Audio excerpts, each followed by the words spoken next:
जय हिंद, नमस्कार दोस्तों।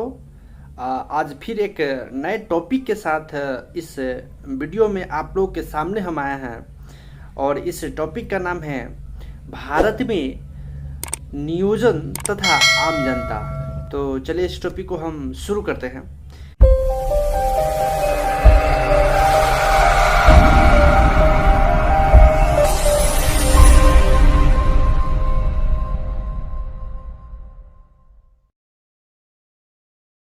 देखिए, वर्ष जब 1947 से पहले जब हमारा देश गुलाम था, तो उस समय अंग्रेजों के क्रूरतापूर्वक शासन से भारतीय लोगों की दशा एकदम दयनीय थी। लेकिन उसी दौरान यानी जब अंग्रेजों का शासन था, कुछ लोग ऐसे भी थे जिनके जीवन एकदम ऐशो आराम से व्यतीत होते थे। लेकिन जो आम जनता थी, उनकी दशा बहुत ही दुखद एवं दयनीय थी। जब हमारा देश आज़ाद हुआ, हमें स्वतंत्रता प्राप्त हुई, तो उस समय हमारे सरकार के सामने बहुत बड़ी बड़ी समस्या उठ खड़ी हुई और सबसे पहले आम जनता की दशा सुधारना जरूरी था। तब हमारी उस समय की जो गवर्नमेंट थी, भारत में विकास के लिए रूस के सहयोग से वर्ष 1951 में नियोजन की शुरुआत किया। यानी नियोजन के मतलब होता है, इसका अंग्रेजी में प्लानिंग कहते हैं, और इसका मतलब होता है वर्तमान परिस्थितियों को ध्यान में रखकर, यानी अभी की जो स्थिति है उसको ध्यान में रखकर लक्ष्य के प्राप्ति के लिए भविष्य के रूपरेखा तैयार करने के लिए आवश्यक क्रियाकलापों के बारे में चिंतन करना नियोजन कहलाती है। उसके बाद पंचवर्षीय योजना का निर्माण किया गया। देखिए, पंचवर्षीय योजना का मतलब होता है कि हर 5 साल के लिए केंद्र सरकार द्वारा देश के लोगों के लिए आर्थिक और सामाजिक विकास के लिए शुरू की जाती है। अभी तक हम लोगों ने लगभग 12वीं पंचवर्षीय योजना पूरी कर ली है।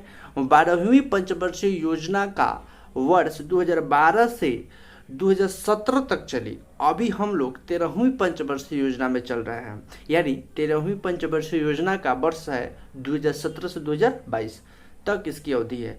और हम लोगों ने 6 दशकों का नियोजन भी पूरा कर लिया है। 2050 की तुलना में 2020 के भारत में काफ़ी कुछ बदला है, काफ़ी विकास हुआ है। अगर कृषि क्षेत्र की बात करें तो बहुत अच्छी प्रगति हुआ है।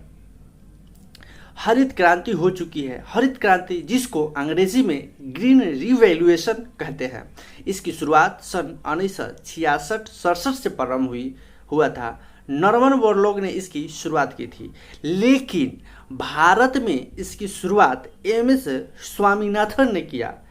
इसका अभिप्राय है कि इस समय कृषि के पारंपरिक तरीकों को आधुनिक तरीकों और उपकरणों को प्रयोग पर बल दिया गया है। यानी जो पहले की कृषि थी, पुराने तरीके थे, उसको आधुनिक तरीके, तकनीकी तथा उपकरणों की मदद से खेती करने पर बल दिया गया है, जिसके परिणाम स्वरूप चमत्कारी प्रभाव दिखाई देने लगे हैं।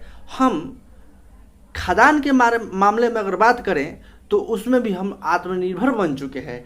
कृषि के अतिरिक्त जीवन के अन्य क्षेत्रों को भी नियोजन से लाभ पहुंचा है, यानी कि प्लानिंग से लाभ पहुंचा है। अगर हम शैक्षिक सुविधाओं का बात करें तो इसमें काफ़ी विस्तार हुआ है। स्कूल, कॉलेज, विश्वविद्यालय की संख्या काफ़ी बढ़ी है। साक्षरता का प्रतिशत भी काफ़ी बढ़ा है। चिकित्सा सुविधाएं भारत के दूरस्थ क्षेत्रों में पहुंच गई है।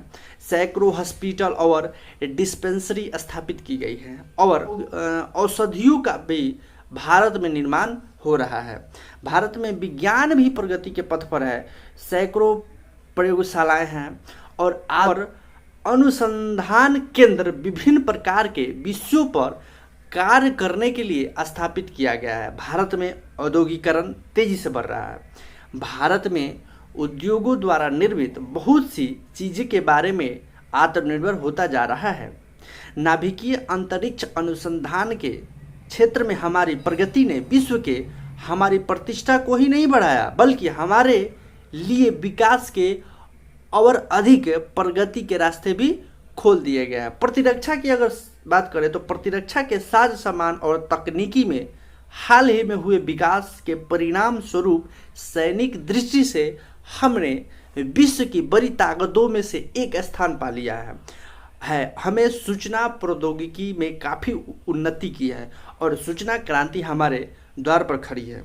अनेक प्रकार की उत्पादित कार्य सड़कों पर देखी जा सकती है। बड़ी बड़ी आवासीय इमारतों, कस्बे और शहरों में दशकों से भय और विस्मय पैदा करती है। बहुत से लोगों के लिए हवाई जहाज़, यानी जब पहले हवाई जहाज़ चलता था, यानी हवाई जहाज़ एक समान सी बात हो गई है। जबकि 1950 में राजनीतिज्ञ और बड़े बड़े उद्योगपतियों से यात्रा करते थे। सभी क्षेत्रों में भारत उन्नति देशों के साथ साथ सहज प्रतियोगिता कर रहा है, जिसका श्रेय हमारे नियोजन को है।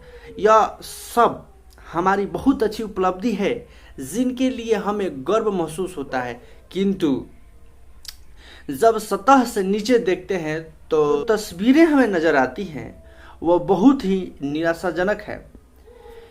से समस्त नागरिकों को लाभ नहीं पहुंचा है। आम जनता की दशा अभी वहीं की वहीं है। हमारी जनसंख्या का एक बहुत बड़ा भाग अभी भी गरीबी की रेखा के नीचे जीवन यापन कर रहा है। जनसंख्या का एक ऐसा अंश है जिनको दिन में पेट भर भोजन भी नहीं मिल पाता। भारत के कुछ हिस्सों में तो करोड़ों की संख्या में लोग अति निर्धनता, गंदगी और बीमारी का जीवन जीते हैं। बेरोजगारी का राक्षस आसपास मंडराता रहता है और दो पोषित दुबले और भूखे लोगों को अभी भी देखा जा सकता है। ऐसा क्यों है? इसका पहला कारण यह है कि हमारे नियोजन में असमानता को दूर करने की दिशा में बहुत कम काम किए गए हैं। अमीरों और देखिए, अमीर और अधिक अमीर होते गए हैं, निर्धन और अधिक निर्धन होते गए हैं।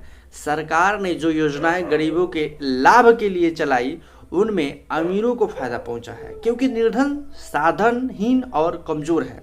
बहुत से लोग निर्धन लोगों को तो यह भी नहीं जानते हैं कि सरकार उनके लिए कुछ कर रही है। इसलिए विभिन्न योजनाओं से मिलने वाले लाभ अमीरों द्वारा हथिया लिए जाते हैं।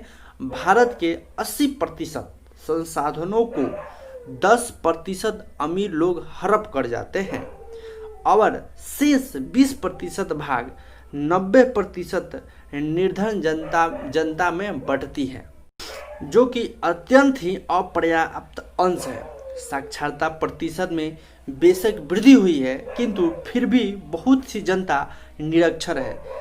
ग्रामीण महिलाओं, विशेषकर अनुसूचित जातियां, अनुसूचित जनजातियों की महिलाओं का साक्षरता प्रतिशत अभी बहुत कम है, जिसकी वजह से सामाजिक और संस्कृति पिछड़ापन बहुत अधिक है। हमारी बहुत सी जनसंख्या को तो अपने अधिकारों और कर्तव्यों का भी ज्ञान नहीं है। वे अभी भी दासता की स्थिति में हैं, क्योंकि वे अमीरों और शक्तिशाली उसे अपना हक मांगने का साहस भी नहीं कर सकते हैं। आज के लिए इतना ही। आगे मिलते हैं अगले टॉपिक के साथ नई वीडियो में। तब तक के लिए धन्यवाद।